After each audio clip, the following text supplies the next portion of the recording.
ओ hello, excuse me, अंदर आओ।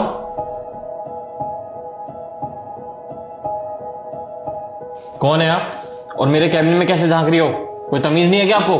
वो I am so sorry sir, वो एक्चुअली ना मैं अपने पापा को ढूंढ रही थी। कौन है तुम्हारे पापा? किसकी बात कर रही हो तुम? वो अनिल जी है ना, वही मेरे पापा हैं, मैं उन्हीं को ढूंढ रही थी। हो तो तुम हमारे ऑफिस के पीहोन की बेटी हो। एक बात बताओ, तुम्हें क्या जरा सी भी तमीज नहीं है? ये ऑफिस में ऐसे नहीं घूमते। ये तुम्हारी गली नुक्कड़ का पार्क नहीं है जिसमें तुम ऐसे मुंह उठा के घूमने चली आई। और ये ऑफिस प्रीमिसेस में मेरे कैबिन में टहलते हुए कैसे चली आई तुम? हैं? I am so sorry sir, वो एक्चुअली ना उनको ये सामान देना बहुत ज़्यादा ज़रूरी था और मुझे लगा वो अभी ऑफिस में ही होंगे, तो मैं उनको ढूंढते हुए गलती से आपके कैबिन में आ गई। I am so sorry sir. अच्छा, तो तुम्हारी नजर में ये ऑफिस एक होटल है तो तुम यहाँ पे घूमने चली आई? जरा सी भी अक्ल नहीं है कि तुम में? खैर, एक पियोन की बेटी से मैं क्या ही एक्सपेक्ट कर सकता हूं। अरे कब तुम गवारों को अकल आएगी? कब पता चलेगा तुम्हें प्रोफेशनलिज्म क्या होता है? बेवकूफ कहीं की। रुको, अभी तुम्हारे बाप को बुला के ना उसके सामने तुम्हारी बेइज्जती करता हूं मैं। हेलो, ये अनिल का है? इसको बोलो सारे काम छोड़कर अभी के अभी मेरे कैबिन में आए, फास्ट। सर क्या मैं अंदर आ सकता हूँ? हाँ बिल्कुल, अंदर आओ। जी सर, आपने बुलाया था।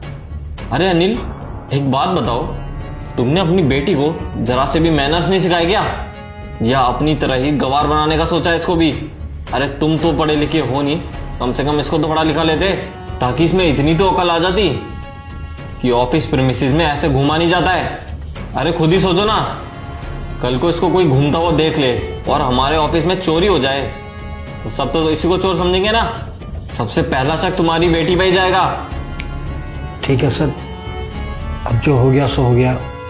आज के बाद मेरी बेटी ऐसे कभी गलती नहीं करेगी, बिना इजाजत कभी अंदर नहीं आएगी सर। समझा दो इसको कि आज के बाद हमारे ऑफिस में इसको कदम रखने की जरूरत नहीं है। जो भी तुमसे काम है ना तो बाहर ही निपटा ले, अंदर ना आए हमारे कैबिन तक। इसकी गलती के लिए मैं आपसे माफी मांगता हूँ।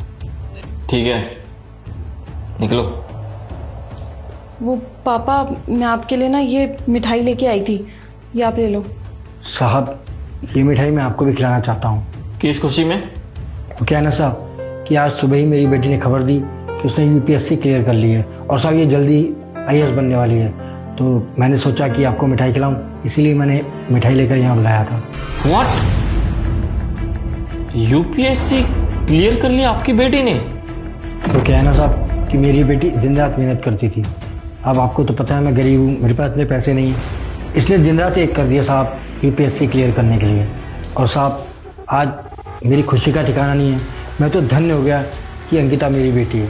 और साहब जी, ये कोई चोरी नहीं करने आई थी यहाँ, ये तो मिठाई लेकर आई थी। मैंने इसे बुलाया था क्योंकि मैं चाहता था कि ऑफिस में सबको मिठाई खिलाऊं। फिर भी अगर मिठाई देनी थी तो मैं आपकी बेटी को यही कह रहा था कि रिसेप्शन पे बता देती बस। ठीक है साहब। रुको रुको, अनिल जी आप जाइए, मेरे को आपकी बेटी से थोड़ी देर बात करनी थी। जी साहब।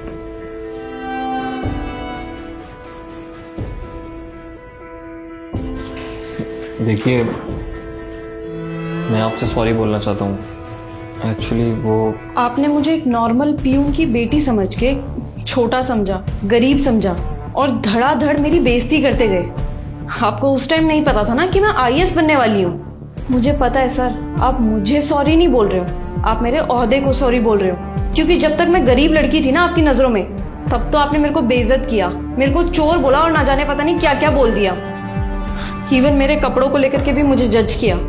लेकिन जैसे ही आपको पता लगा कि मैं आईएएस बनने वाली हूँ, आपके तो रंग बदल गए, क्योंकि आपको तो अब डर लग गया होगा मुझसे कि कल को मैं आपकी पोस्ट को या आपको कहीं नुकसान ना पहुंचा दूं। मैं किसी को छोटा बड़ा अमीर गरीब देख करके जज नहीं करती, मेरी नज़र में सब एक समान ही है। मैं कभी किसी को कपड़ों से जज नहीं करती और मैं सबकी रिस्पेक्ट करती हूँ, चाहे मुझसे वो छोटा हो या बड़ा, मुझे उससे कोई फर्क नहीं पड़ता। पर एक बात बताऊं सर, वैसे तो अब आपको पता ही चल गया होगा, अगर मेरी जगह आज यहाँ पे कोई अमीर लड़की होती ना, तब आप उसको मेरी तरह बिल्कुल भी ट्रीट नहीं करते, उसकी इज्जत करते। बल्कि अगर वो इस तरीके से कैबिन में आ भी गई होती, तब आप उसको अंदर बुलाते, बिठाते, अच्छे से ग्रीट करते। बहुत बुरा लगता है सर, जब आप जैसे लोग इतनी बड़ी बड़ी कुर्सियों में बैठने वाले इतनी छोटी सोच रखते हो।